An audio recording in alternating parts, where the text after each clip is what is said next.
ये परस्खलितो निद्रा स्वदोषे विनिमीलिना तपस्विना ते किम कुर्युरपात्रम तन्मतस्त्रिया।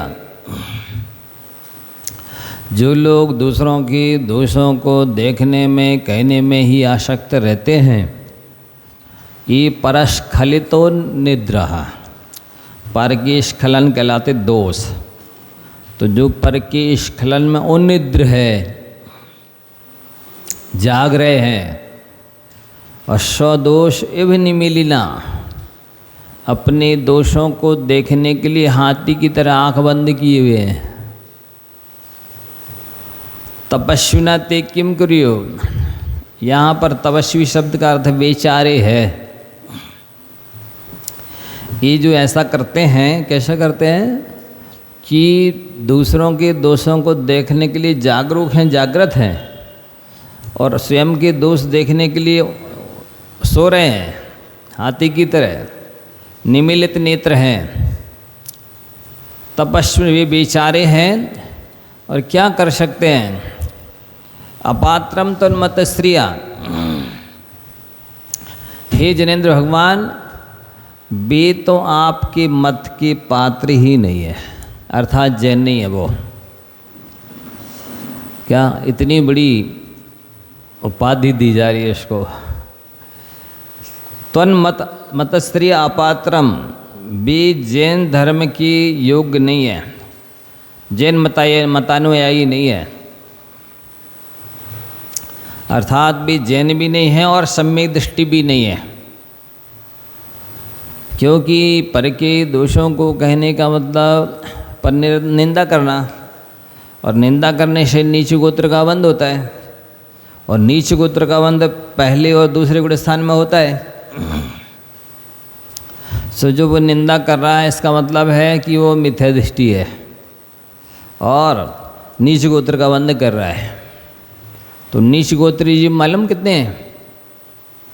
पृथ्वी का है 7 लाख, जल का है 7 लाख, अग्नि का है 7 लाख, वायु का है 7 लाख, नित्य निगोद 7 लाख, इतर निगोद 7 लाख, सक्षम 42 लाख ये हो गए। और 10 लाख प्रत्येक वनस्पति की, 52 लाख, 2 लाख 2 इंद्री, 2 लाख 3 इंद्री, 2 लाख 4 इंद्री, 52 और 6 58 लाख ये हो गए। और 4 लाख नारकियों की, अभी 4 लाख पंचेंद्री त्रियंचों की बची, सो 62 लाख, और 4 लाख नारकियों की 66 लाख। ये 66 लाख योनियों के जीव सारे के सारे नीच गोत्री है। सो निंदा करने वाले को इन सब योनियों में क्रम क्रम से जन्म मरण करना है। और मनुष्यों में भी बहुत सारे नीच गोत्री अपन देख ही रहे। सो उन नीच गोत्री मनुष्यों में जन्म लेंगे तो नीच गोत्री मनुष्यों में लेंगे।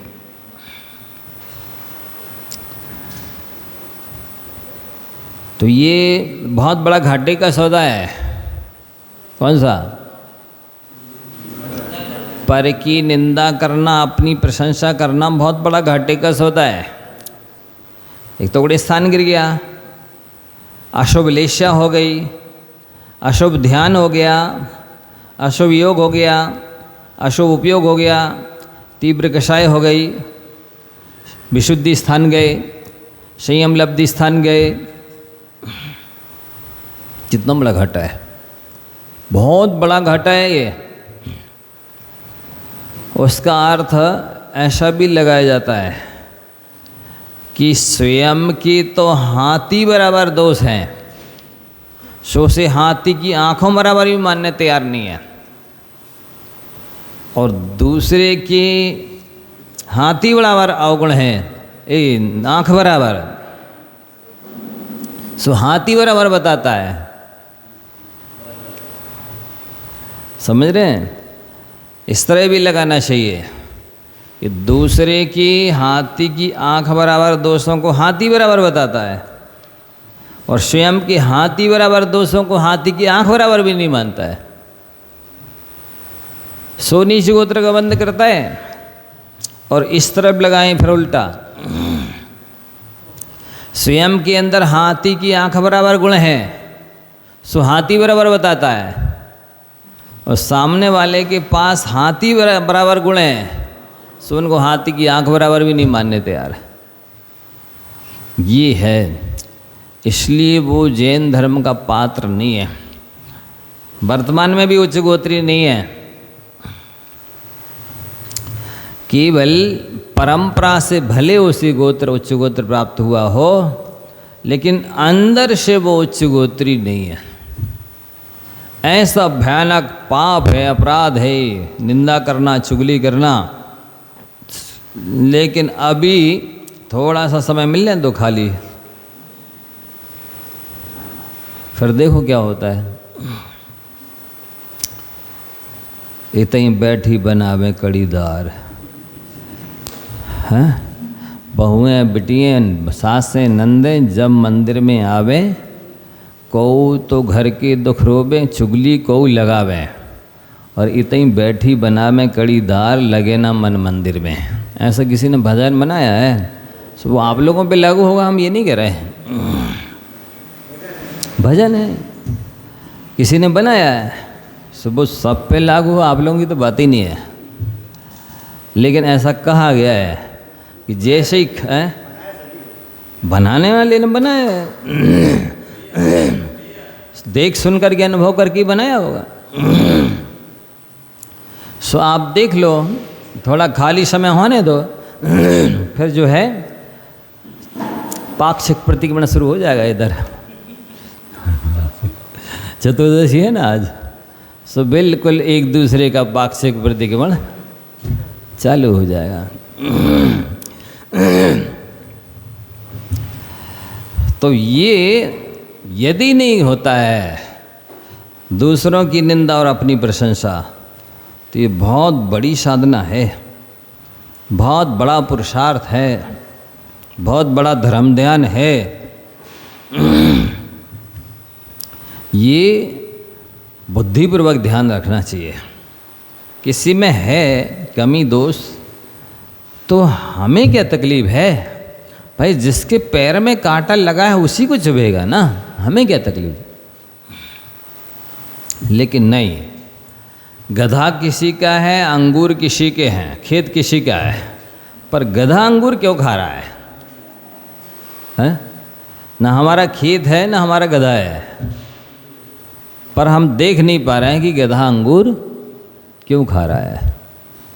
तो ये व्यक्तिगत कमजोरी मानी जाती, बहुत बड़ी कमजोरी है। इसकी साधना करनी चाहिए, क्योंकि इससे बहुमुखी घात है, चहुमुखी घात है आत्मा का, सब कुछ गिर जाता है, प्रतिभा धूमिल हो जाती है, व्यक्तित्व धूमिल हो जाता है, बड़प्पन समाप्त हो जाता है, सम्यक दर्शन तक चला जाता है। सब कुछ गया, सम्यक दर्शन किया मैंने, अपन का ज्ञान भी मिथ्या ज्ञान हो गया, चारित्र भी मिथ्या चारित्र हो गया। ऐसा है, इस पर बहुत गंभीरता से विचार करना चाहिए, क्योंकि सारे संसार में सबके अंदर दोष है, किसके अंदर नहीं है? निर्दोष तो भगवान है, 18 दोषों से रहित। इसके अलावा तो सब में दोष भरे हैं। दोष नहीं होते तो बेचारे यहाँ काय को 484 लाख योनियों में भटक रहे होते। उन्हीं दोषों की वजह से बेचारे दोषी कहला रहे हैं, संसारी कहला रहे हैं और दुख उठा रहे हैं।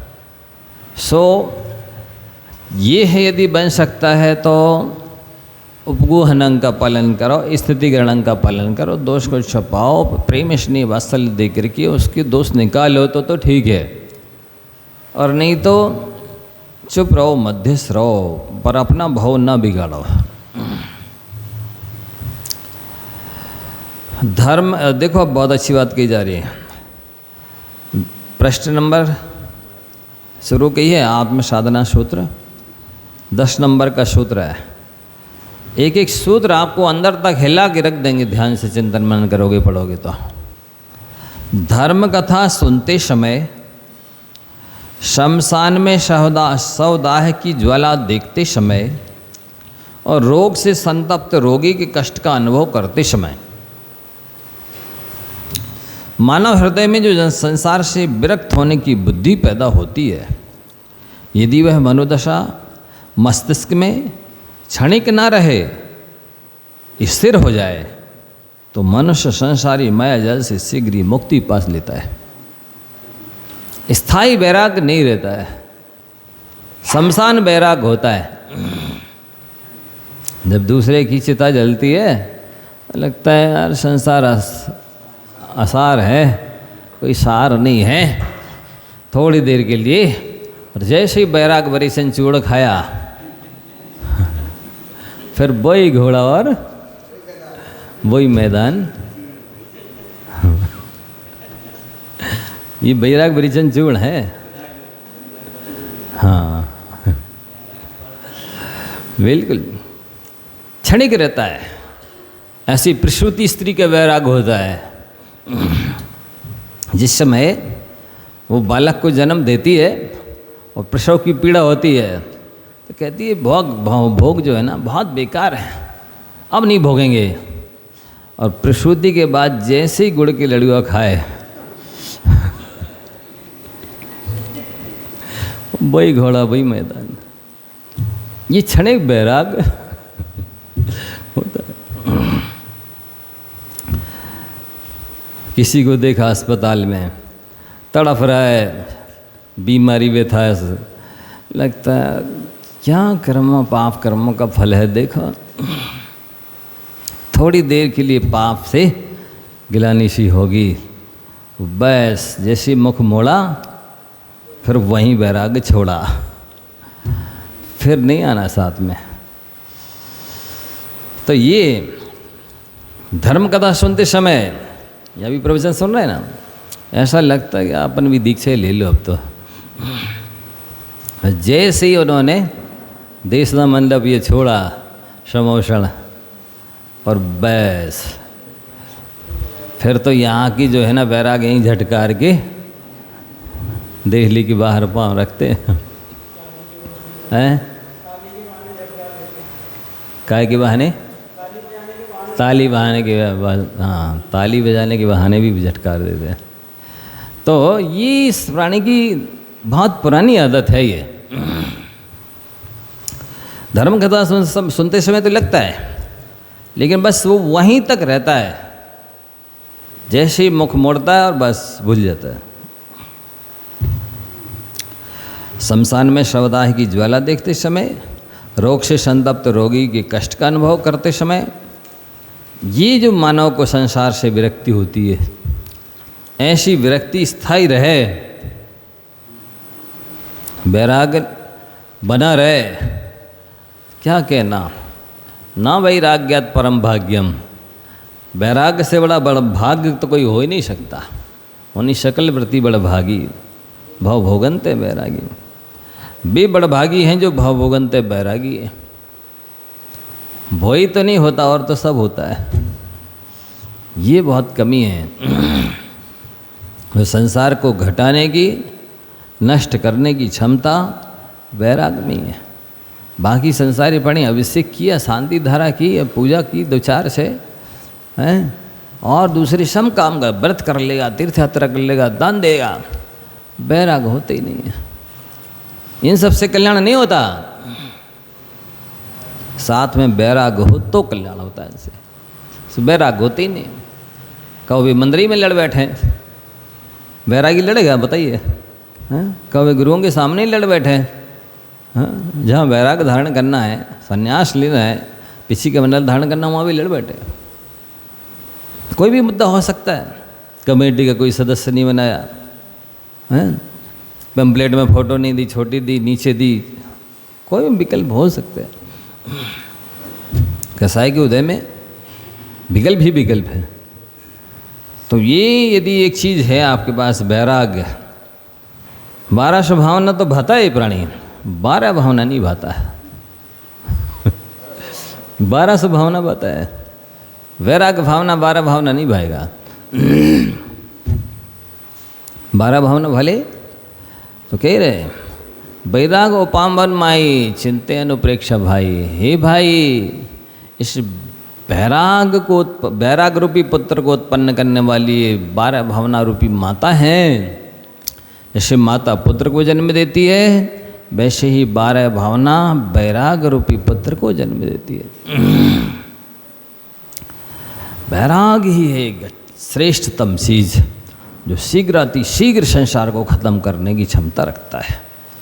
जैसे बने तैसे संसार शरीर भोगों से बैराग प्राप्त करने की कोशिश करो। इसके बारे में यदि आप चिंतन करोगे, इसका ओरिजिनल स्वरूप, वास्तविक स्वभाव पता चल जाए कैसा है। देखो, दो बातें बोलते हैं, ध्यान रखना। तो कई बार बताने सुनने की चीज़ें शायद अभी तो बताई नहीं होगी। संसार के बारे में विचार करो। संसार स्वार्थी है। हर प्राणी जिससे आपको राग है बहुत ज़्यादा, वो भी स्वार्थी है। आप जिसके लिए तन मन धन सब कुछ दे रहे हैं, जिस दिन स्वार्थ सिद्धबद्ध होना बंद हो जाएगा, वही सदस्य आपका शत्रु बन जाएगा। यहाँ की शत्रुता और मित्रता स्थायी नहीं है। नदी के किनारे, गंगा नदी के किनारे की रेत की जल कणों की तरह बिल्कुल भिन्न भिन्न है, सब स्थायी नहीं है। ऐसे कई प्रसंग आप लौकिक में भी साक्षात भी देख सकते हैं और शास्त्रों में भी पढ़ सकते हैं। सुकौशल स्वामी, उनकी माँ इतना चाहती थी सुकौशल स्वामी को कि 1 मिनट के लिए नहीं छोड़ना चाहती थी, क्योंकि पिता तो स्वर्गस्थ हो गए, पति ने दीक्षा ले ली, अब तो जीवन नैया पुत्र के आश्रित है।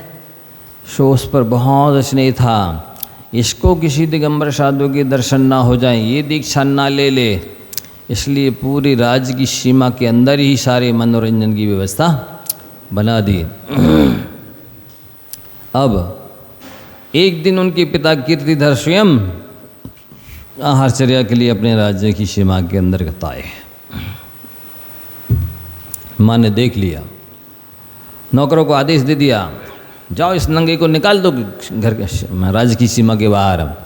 ये घर का खौफ है, ये घर का खौफ है, घर परिवार को छोड़ के चला गया है, इसको बाहर निकाल दो। नौकर तो नौकर होते हैं, चाकर से कुकर भला। ऐसा पद्म पुराण में लिखा है कि नौकर की अपेक्षा कुत्ता अच्छा है। क्यों? क्योंकि कुत्ता की स्वाधीन आजीविका है, घूम घाम करके खा पी लिया, शांति से पड़ा तो है। अब उसको कोई फ़ोन लगाने वाला नहीं है समय में, हे उठो जल्दी जल्दी आओ, शीघ्र काम है अर्जेंट। कोई फ़ोन लगाने वाला नहीं है उस कुत्ते को, शांति से पड़ा रहेगा, बैठा रहेगा। तो पद्म पुराण में लिखा है कि चाकर से कुकर भला, नौकर से कुत्ता अच्छा है। क्योंकि नौकर को जो नहीं करना चाहिए वो भी करना पड़ता है, नौकर को जो नहीं बोलना चाहिए वो भी बोलना पड़ता है, नौकर को जो नहीं सोचना चाहिए वो भी सोचना पड़ता है, नौकर को जो जहाँ नहीं जाना चाहिए वहाँ भी जाना पड़ता है। पक्का है। नौकरों ने निकाल दिया बाहर। सुकौशल की धार रोने लगी। सुकौशल पूछते हैं कि वाह, किसकी मौत आ गई है, जिसने आपको रुलाया? उधाय बोलती है, बेटा तुम्हारे रहते हुए मुझे दूसरा कष्ट कैसे दे सकता है? लेकिन तो तुम्हारे पिता जो इस राज्य के जिन्होंने संचालन किया, वर्षों वर्षों तक प्रजा का पालन किया, वो मुनि दीक्षा ले चुके हैं और आज वो आहार के लिए आपके राज्य की सीमा के अंदर आए थे, स्वयं के राज्य की सीमा के अंदर। तो स्वयं के राज्य की सीमा के अंदर उन्हें स्वयं को आहार नहीं मिला, तुम्हारी माँ ने नौकरों से निकलवा दिया, उन्हें खदेड़ करके, तिरस्कृत करके, अपमानित करके। ये मैं नहीं देख सकी इसलिए रोना आ गया। अच्छा, मेरे पिता ने दीक्षा ले ली, उनको पता ही नहीं था। और ऐसा हुआ, वो आहार के लिए आए थे, उन्हीं के राज्य में उन्हें भोजन नहीं मिला, तुरंत चल पड़े, पिता से क्षमा मांगेंगे, कहाँ हैं वो, दर्शन करेंगे। पूछते पूछते पहुँच गए, जाके दर्शन बंदन की, परिक्रमा की, क्षमा मांगी और बस अब तो आप हमें अपने जैसा बना लीजिए। मुनि दीक्षा ले ली और चतुर्मास आ गया। पिता पुत्र ने 4 महीने के लिए उपवास का नियम लेकर के खड़े हो गए। और जैसी दीपावली हुई तो वो आहारचर्या के लिए नगर की ओर आ रहे थे। इधर शुक्लस्वत स्वामी की माँ और तो ध्यान हो गया उसको कि अरे पिता भी गए, पति भी गए और पुत्र भी चला गया, मेरा क्या होगा। इतना और ध्यान हुआ कि वो मर गई और मर के व्याघ्री बन गई। क्या बन गई? व्याघ्री बन गई। और वो भी कहीं घूम रही थी वहीं जंगल में, और घूमते घूमते उन्हीं दोनों मुनिराज जो पिता पुत्र थे पूर्वावस्था के सामने दिख गए। देखते ही उसे जाति स्मरण हो गया, ये तो मेरे पूर्वावस्था के पति और पुत्र हैं। सो पति से भी ज़्यादा राग पुत्र से था। सो सबसे पहले उसने छलांग लगाई और टूट पड़ी अपने मुनि अवस्था धारण की हुए पुत्र के ऊपर। वो तो चारों प्रकार के आहारों का त्याग करके और अपना निंदा करहा आलोचना करके नमोकार मंत्र पढ़ने लगे।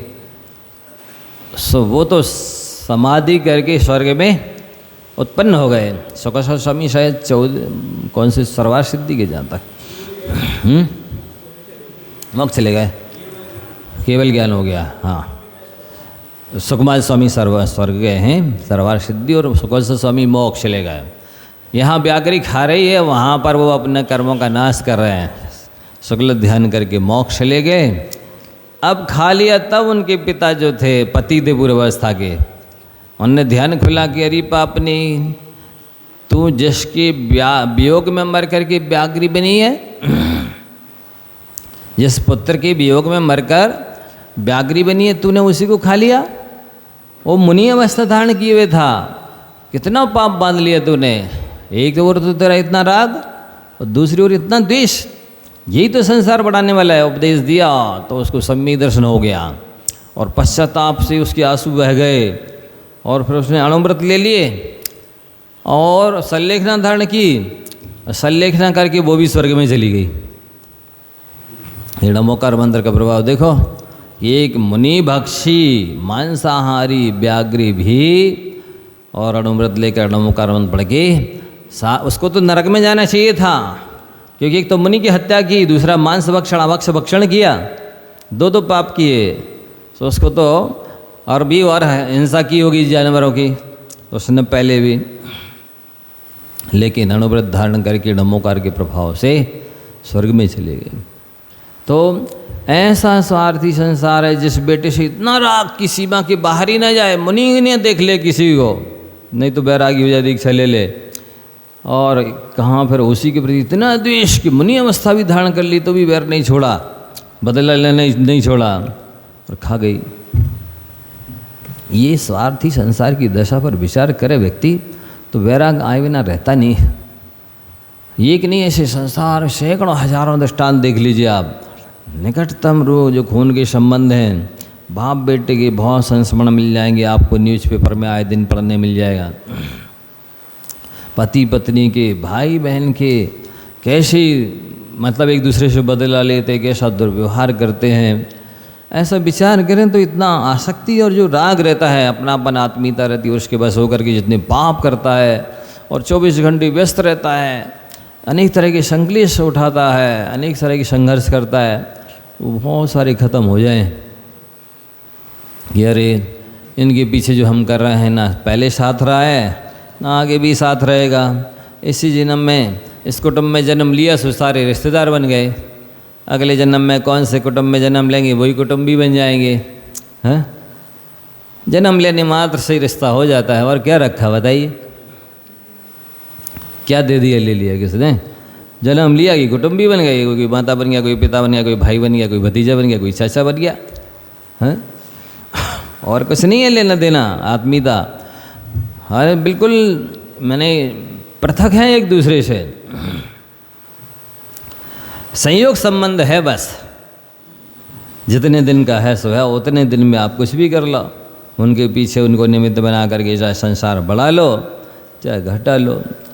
तो संसार के बारे में विचार करो, संसार स्वार्थी है, और दूसरी बात निस्सार है, अनित्य है, स्थायी कुछ है नहीं, सार इसमें कुछ है नहीं। कैसे बैराग नहीं होगा बताइए, विचार करेंगे। शरीर है, जन्म से लेकर मरण तक इसमें रह रहे हैं, 24 घंटे 12 महीने नहला रहे, धुला रहे, खिला रहे, पिला रहे, 24 घंटे इसके अनुसार आत्मा चल रही है, आत्मा के अनुसार इसको नहीं चला रहे। इसके बाद भी ये शरीर धोखा देता चला जाता है, अपने हिसाब से बूढ़ा होता जाएगा, झुर्रियाँ पड़ती जाएंगी, बाल गिर जाएंगे, झड़ जाएंगे, सफ़ेद हो जाएंगे, आंखें कमज़ोर हो जाएंगी, कान कमज़ोर हो जाएंगे। क्या नहीं किया आपने? कोई कमी रखी क्या इस शरीर के लिए? बताओ। खिलाया पिलाया नहीं हैं? अच्छे पौष्टिक पदार्थ नहीं दिए? घी दूध नहीं खाया पिया? बताओ कौन सी कमी रखी? लोग उपदेश महाराज जी सब लो, आजकल किसी चीज़ में कोई दम नहीं बची है, थोड़ा थोड़ा सब लो जिससे शरीर के लिए पौष्टिक तत्व मिले। हाँ, इनने कौन सी कमी रखी है? बताओ। जो बीमार लोग हैं, उनकी इंद्रियां जो शिथिल हो गई हैं, दवाइयाँ चल रही हैं, कौन सी कमी रखी? और रखी तो क्यों रखी? किसने मना किया था?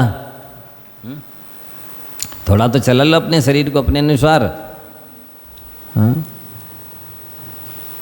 नहीं चलता है शरीर। शरीर तो भोजन के प्रति सहाय है, आप उसको खिला पिला दीजिए तो आपके साथ है वो, और नहीं खिलाएंगे तो वो नाटक करने लगेगा। आप भोजन पानी नहीं दो, ये बड़े जल्दी नहीं बन रहा, उठते नहीं बन रहा, बोलते नहीं बन रहा, ऐसे नाटक करने लगेगा ये शरीर। तो भोजन के प्रति सहाय है। शरीर भोग है, कितने भोग रहे। अभी हम लोग अष्टपहर में पढ़ रहे हैं, दोपहर में लिख रहे हैं, हे जी मुनि महाराज को संबोधन करते, हे मुनिवर, हे मुनि प्रवर, हे भगवान, हे धीरवीर, हे मित्र, सब संबोधन किए ऐसे।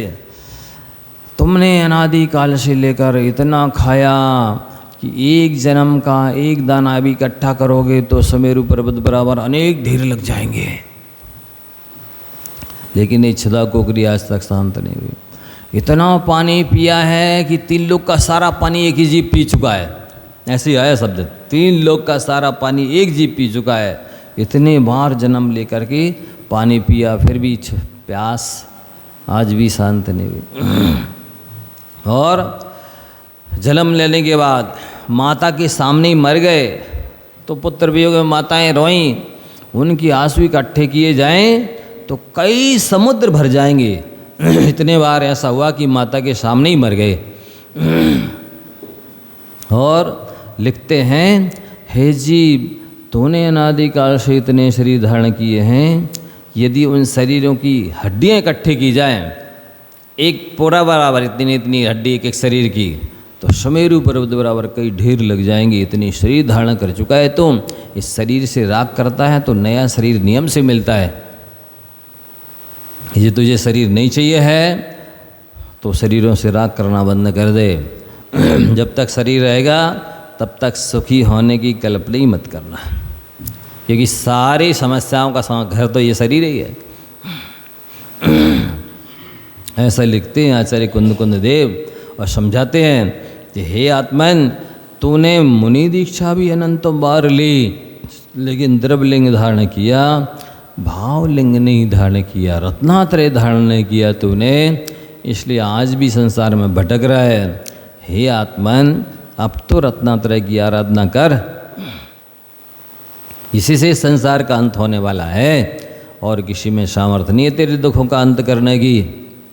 ऐसे बहुत लिखा है। हे मुनि प्रवर, कहाँ हो, कहाँ भटक रहे हो? उन भावों, दुर्लभ भावों को प्राप्त करो जिनसे मोक्ष होने वाला है। ये सब से कुछ नहीं होने वाला। तो ये बैराग जैसे बने तैसे। हम तो कहते लोगों से कि आप संवेद शिखर ना जाओ, आप तो शमशान की यात्रा करे आओ, वो ज़्यादा अच्छी है। वहाँ की जो है ना मुर्दे जलते हुए देखोगे और कुत्ते उनको जो हैं कई शवों को चूट रहे होंगे और उनकी चिता की झंडाल देखोगे तो थोड़ा बहुत बैराग हो ही जाएगा।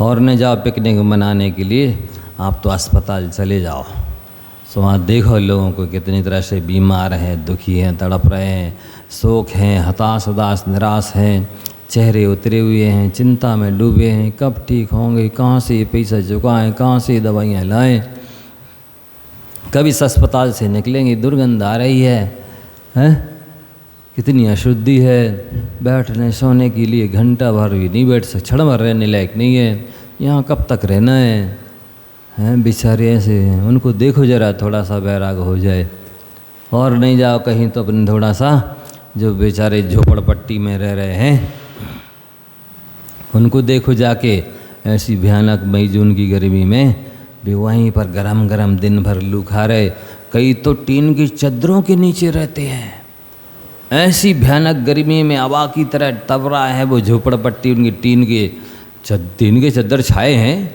कई अब पंखा चल भी रहा तो क्या हो रहा है, 5 मिनट में सारा पसीना पसीना हो जाते, नहा जाते, ऐसी जगह रह रहे हैं। उनका देख करके विचार तो करो, ये पाप का फल है, थोड़ा सा पाप से डर जाओ, दुनिया में किसी से न डरो, पाप से तो डरो, ये पाप ही शत्रु है, यही दुखी करने वाला है, उसी से तो डर लगता नहीं है, उन्हीं पापों में तो रचे पगे रहते हैं। ये विचार करने की बात है, बैराग कैसे नहीं होगा, ऐसे स्थानों पे जाने चाहिए।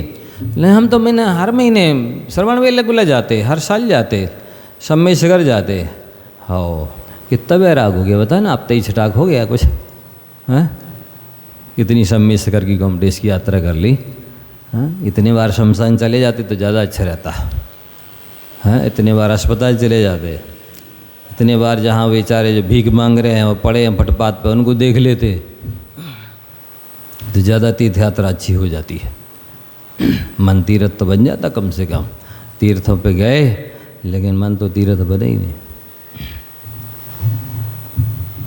ये कह रहे हैं कि यदि बैराग स्थिर हो जाए तो व्यक्ति माया जाल में फंसा रह ही नहीं सकता है। बैराग नहीं है तो देखो कैसे कैसे काम करते हैं, सुबह सुबह अर्ली मॉर्निंग उठाएंगे भक्कू और गुब्बारों की चिंदी इंदी पनी यानी झड़ा झड़ा बिस्लरी की खाली बोतलें रख रहे, कैसा लगता है क्या बीन रहे हैं ये, क्या बटोर रहे हैं, क्या कर रहे हैं ये। आपको उनको देख के लगता होगा, हम जैसे को तो आप ही लगते उस कबाड़ी की तरह की, क्या कर रहे हैं ये, दिन भर यहाँ से वहाँ आपाधापी कर रहे, कितनी औपचारिकताएं निभाते फिर रहे, फॉर्मेलिटीज निभाते फिर रहे, अब बंदे बैठे बिल्कुल, इनको जंजीर नहीं डली है, उन पशुओं की तरह गिरमा नहीं लगा गले में, इसके बाद भी ये कैसे बंदे बैठे बंद का बने, बंदिया बंद मजूर की तरह कहीं नहीं जा पा रहे बेचारे, बंदे मोया जमाया जाल में, हैं कैसे है इनकी स्वतंत्र दशा तो देखो ऐसी, और ये कैसे परतंत्र बने बैठे, पराधीन, कहाँ है आत्मा का स्वरूप, हूँ स्वतंत्र हूँ मैं क्या क्या पढ़ते रहते, निश्चल निष्काम ज्ञाता दृष्टा आधारम, कहाँ है वो निश्चल निष्काम आत्मा ज्ञाता दृष्टा भगवान आत्मा राम, हैं कहाँ है, सपने में तो दिख नहीं रहा। जीव का अपवित्र मन ही प्रधान नरक है। देखो तो ये सेठ साहूकार बने हैं, इनका मन तो हो रहा है गटर के नाले के पानी की तरह, और बने साहूकार हैं, कह रहे प्रधान नरक तो ये आपका अपवित्र मन है। निर्मल मन वरदान है, काला मन अभिशाप, रे मन अब तो बाजा बहुतर कीने पाप, निर्मल मन वरदान है, काला मन अभिशाप। लेकिन वो मन को दिखता है ही नहीं ना, कौन देख रहा है, हम क्या सोच रहे हैं, हमारे अंदर कितनी वासना है, हमारे अंदर कितनी बदले की भावना है, हमारे अंदर कितना लोभ है, भोगों की चाय, कौन किसी को दिख रही है। हम तो जे बने बैठे हुए, क्या बने बैठे, श्रावक श्रेष्ठी हैं, कौन कौन सी उपाधि दी गई है पता नहीं, ऊपर से बन जाओगे बंधु। जब तक मन अपवित्र है तो ये मान के चलना कि आपके अपवित्र मन से अच्छा तो वो सेप्टिक टैंक का गड्ढा अच्छा है, वो गटर का पानी अच्छा है। आपका अपवित्र मन तो आपको नरक ले जाएगा, वो सेप्टिक टैंक का गड्ढा नरक तक नहीं जाएगा, ना वो गटर का पानी जाएगा नरक तक। ये नहीं डरता है, जो चीज़ दिख रही है उस चेहरे को सजाएगा, गोरा बनाएगा, चमकाएगा, आकर्षक बनाएगा, प्रभावित हो जाएं लोग, और बाद में कहेगा नजर लग गई। देखो जरा, खुद ही ने ऐसा सजाया, आकर्षक बनाया, जबरदस्ती लोगों को खींचा अपनी ओर, और बाद में कहते हैं हम क्यों नजर लगा दे। अरे ऐसा काय को सजाया था जो नजर लगा दी? ऐसे हाथ रख के कुल्हाड़ी पटकता है और बाद में रोता है। उस कुत्ते की तरह जबरदस्ती हड्डी चबा लेता है और स्वयं की डाढ़ कट जाती, सब चीखता चिल्लाता फिरता है। ऐसी दशा है इन संसारी प्राणियों की। उस मन की वेदना, चिंता, भय और अशांति, नार की यातनाएं, आप समझ रहे हम तो मध्यलोक में, हम तो मनुष्य हैं, हम तो आर्यखंड के मनुष्य हैं, अपने को समझ रहे हो, लेकिन अंदर कितने घृणा, नफरत, द्वेष, ईर्ष्या भरी हुई है, कृतज्ञता, श्रद्धा भक्ति में बनावटीपना, दिखावटीपना, यही तो चिंता है, इसका ही तो भय है। वस्तुतः भय क्यों रहता है? क्योंकि हमने जो दिखाया है वैसे हम नहीं है, इसलिए भय है। हमें जो नहीं करना चाहिए था वो हमने किया है, इसलिए भय है। और भय किसका था? ये है, भयभीत रहता है, चिंतित रहता है, अशांत रहता है। यही तो नरक की यातना भोग रहे, और क्या कर रहे हैं? नरक में बाहरी वातावरण और थोड़ा प्रतिकूल रहता है, शरीर को भी कष्ट मिलता है। आपको शरीर को नहीं मिल रहा है, मन को कितना कष्ट मिल रहा है। मन से तो अभी नरक की यातना भोग रहे, मन से तो अभी नरक भोग रहा है।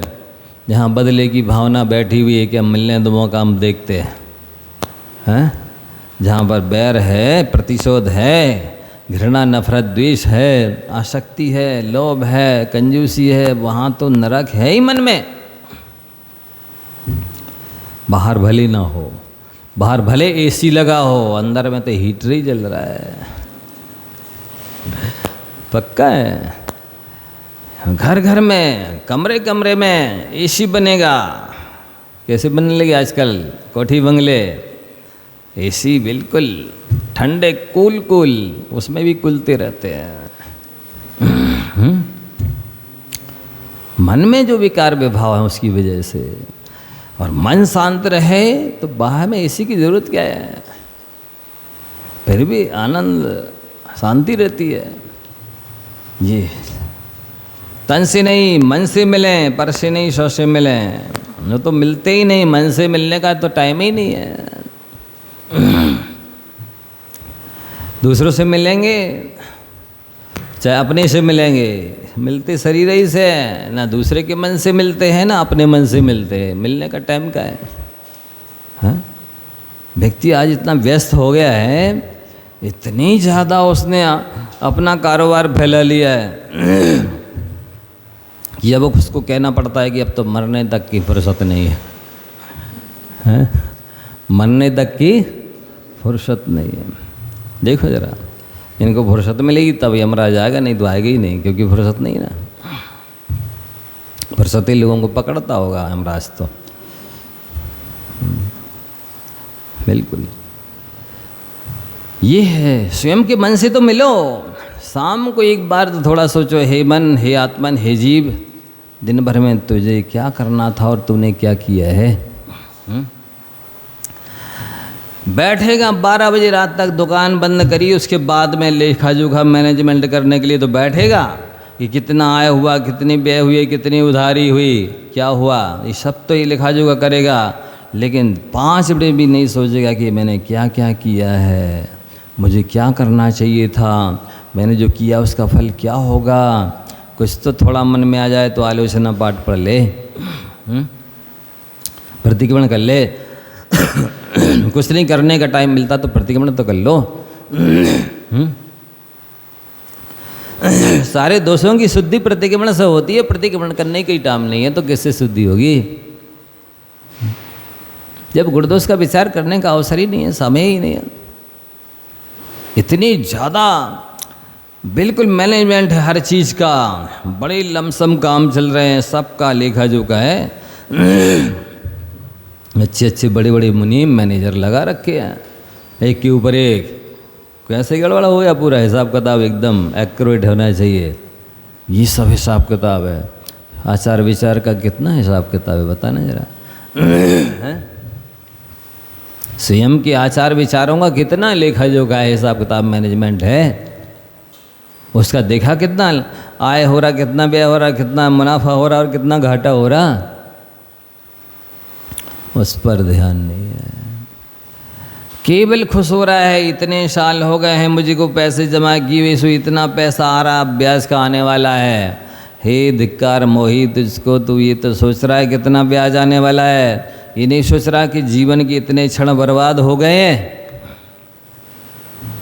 आयु में से इतने समय खत्म हो गए, तब तेरे को इतना ब्याज बढ़ा है। जैसे जैसे उधर ब्याज बढ़ता चलाएगा, ये तो जिंदगी खत्म हो जाएगी। उसकी दृष्टि ब्याज पर है, आयु के समयों पर ध्यान नहीं है। मनुष्य पर्याय की इस कीमती समय पर ध्यान नहीं है। उसको कीमती बहुमान धन का है। इस मनुष्य जीवन के समय कितने कीमती हैं उनका ध्यान नहीं। मनुष्य पर्याय का मान लो ऐसे ही सदुपयोग हो रहा है कि दुरुपयोग हो रहा है, कुछ विचार नहीं। तो ना स्वयं के मन से मिलता है, ना दूसरे के मन की समझता है कि बेचारा मन से कितना स्वस्थ है, कि सुखी है, कि विकल्प में है, कि क्या है। नहीं पूछेगा सुख साता तो है ना, कोई टेंशन चिंता तो नहीं है, मुझे बताना, मैं सॉल्व कर दूंगा, चिंता नहीं करना, मैं हूं ना। ये तो समय ही नहीं है। कौन किससे पूछ रहा, हो बोलो और समस्या सिर मोल ले लो। पूछेगा नहीं ऐसा, फॉर्मेलिटी बस निभाएंगे। और साहब क्या हाल है, सब बढ़िया है, बस थोड़ा पहले उसने नहीं बोला सब बढ़िया है, अरे वो पिताजी की बोले डेथ हो गई, अच्छा और तो सब ठीक है। बताइए, पिताजी की डेथ हो गई है, लाश पड़ी हुई है, अब वो पूछ रहे और तो सब ठीक है, अब और तो क्या सब ठीक है। ये तो नेचर में है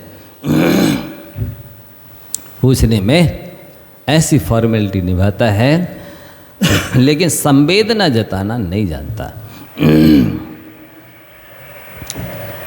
ये मतलब आप इससे समझ सकते हो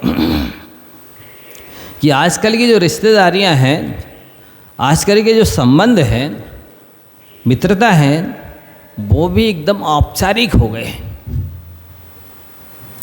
बनावटी दिखावटी हो गए, नियोग पूर्ति के लिए, खाना पूर्ति के लिए हो गए। यूज एंड थ्रू, उपयोग करो और फेंक दो डिस्पोजल की तरह, हैं? थ्रो, उपयोग कर लो और फेंक दो, ऐसा। मतलब व्यक्ति था प्यार करने के लिए, पैसा था उपयोग करने के लिए, सो उल्टा कर दिया, पैसे से प्यार करने लगा और व्यक्ति का उपयोग करने लगा। व्यक्ति था प्यार करने के लिए और पैसा था उपयोग करने के लिए, सो पैसे से प्यार करने लगा और व्यक्ति का उपयोग करने लगा। ये स्थिति हो गई है। जो वर्तमान में नहीं जीता है और कभी वर्तमान नहीं बन पाता है, वर्तमान में जीने का टाइम ही क्या है। वो तो या तो भूत में खोया रहेगा। उन्होंने मेरे साथ ऐसा किया, उन्होंने मुझे शादी में नहीं बुलाया था, उन्होंने पार्टी में नहीं बुलाया था, उन्होंने वो फंक्शन कर लिया, मेरे को याद नहीं किया। या तो इस तरह भूत में जीता रहेगा, या फिर भविष्य की कल्पनाएं कर। मैं भी देखता हूँ, मेरे भी बच्चे की लिए शादी होगी, उस समय पहले से लिस्ट बना लेता हूँ, इनको बुलाऊंगा, उनको बुलाऊंगा ही नहीं। भविष्य में जी रहा है, भविष्य में मैं भी ऐसी कोठी बंगला बनाऊंगा, ऐसी दुकान मकान बनाऊंगा, इस तरह का करूंगा, ये करूंगा, ये करूंगा। सिख चिल्ली की तरह जीता रहता है। वर्तमान में इस क्षण को मुझे सार्थक करना है, इस क्षण का सदुपयोग करना है, इस क्षण तो शांति से जी लो, भविष्य में जो होगा देखा जाएगा। सुना, वर्तमान में तो शायद ही है जीता हो कोई, चिंता रहेगी तो भविष्य की और कल्पना रहेगी तो भूत की। ऐसा ऐसा हुआ, सब लिख के रखेगा। अच्छा ये फलाने ने दिया है पेन, उसका नाम लिख दो, रख दो। अब जब कभी प्रोग्राम होगा तो अपन उसी को दे आएंगे। ऐसा है, भविष्य में जी रहा है कि इस तरह हम भी उसके साथ ऐसे ही करेंगे। उसने ऐसा दिया, घटिया चीज़ दी हमको, देखते हैं जी उनको दी जाएगी। इतने प्रकार की शादी पार्टियां होने लगी हैं, इतनी प्रकार की गिफ्ट बटने दिए जाने लगे कि कमरे भर जाएं उस गिफ्ट में, आइटम में, और कोई काम की नहीं, दम नहीं। ऐसी चीज़ें ऐसे काम करता है। तो वर्तमान में जीना चाहिए। जो अपने हाथ में है, भूत तो निकल चुका है, उसे लौटाया जा नहीं सकता, खरीदा जा नहीं सकता। भविष्य अभी कल्पना है, संभावना मात्र है। उस समय को हम देख भी पाएंगे कि नहीं, उस समय को हम पा भी पाएंगे कि नहीं, उस समय हम होंगे भी कि नहीं, अपने हाथ में है ही नहीं। वहाँ संभावना है ना भविष्य, और भूत बीत ही चुका है। लेकिन वो भूत में जिएगा और भविष्य में जिएगा, वर्तमान में तो उसको होश ही नहीं रहता है कि हम कहाँ हैं। ज्ञानी जो होता है, समझदार विवेकी, वो वर्तमान को शांति से जीता है, वर्तमान को सार्थक करता है, वर्तमान का सदुपयोग करता है। भविष्य में होगा देखा जाएगा। प्री प्लानिंग करना अलग चीज़ है और चिंता में खोना अलग चीज़ है। ये है, एक एक समय का यदि सदुपयोग करें ना तो पूरी जिंदगी सार्थक हो जाए, उसका सदुपयोग हो जाए। लेकिन वर्तमान का तो वो करता ही नहीं सदुपयोग। वर्तमान में खाएगा भी तो आकुलता से खाएगा, जल्दी जल्दी घड़ी देखते हुए, इतने बजे हमको पहुंचना है वहाँ, इतने बजे निकलना है घर से, ये काम करना है, इससे मिलना है, उसको ये देना, उसको ये लेना है। न नाश्ता शांति से कर रहा, ना भोजन शांति से कर रहा है। नींद भी नहीं आ रही, का गोली खा के सोएं, अलार्म भर के सोएं। जिसको सोने के लिए नींद की गोली खानी पड़ती है, जागने के लिए अलार्म भरना पड़ता है, वो काय क्या सुखी है? हैं बताइए, कैसा सुखी है? सोने के लिए नींद की गोली ना खाना पड़े और जागने के लिए अलार्म ना भरना पड़े, तो फिर भी मान लें कि जिस सुखी है। ऐसी स्थिति है। इतने संकल्प विकल्प पाल रखे हैं कि वे डल्लप की गद्दे पर मखमल की चादर बिछा दें तो भी करवटे बदलते हैं, इसी में करवटे बदलते हैं। इसे सुख कहते हैं, इसे फैसिलिटी कहते हैं। बताइए इसको क्या कहते हैं? इसी को नार की यातना कहते हैं।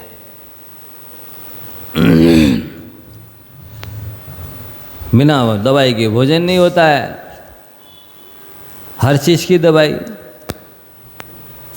क्या है? पहला सुख निरोगी का आया, सो पहले ही उसको बांध बूंद के एक तरफ रख दिया।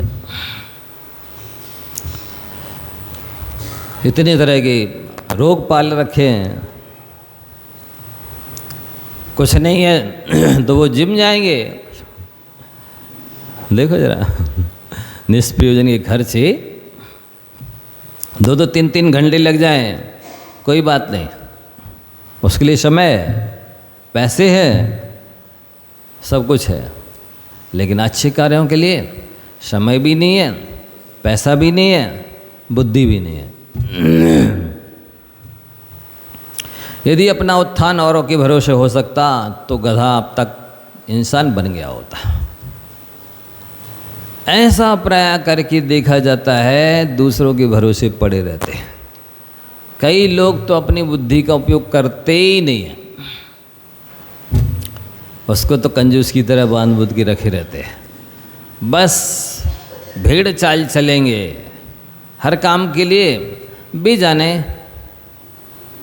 अरे तुम्हारी जान कहाँ है? बेजाने तुम्हारी बुद्धि कहाँ है? तुम्हारा विवेक कहाँ है? तुम्हारे जीवन का क्या लक्ष्य है? तुमने क्या टारगेट बनाया है? कितनी उम्र तक हमको पढ़ाई करना है, इतनी उम्र तक हमको धनार्जन करना है, किसके बाद इतनी उम्र तक साधना करना है, इसकी उम्र तक संन्यास लेना है। क्या है आपका लक्ष्य? बेजाने। बस रोटी कपड़ा और मकान, जीवन के हैं 3 निशान। कोई लक्ष्य ही नहीं बनाया।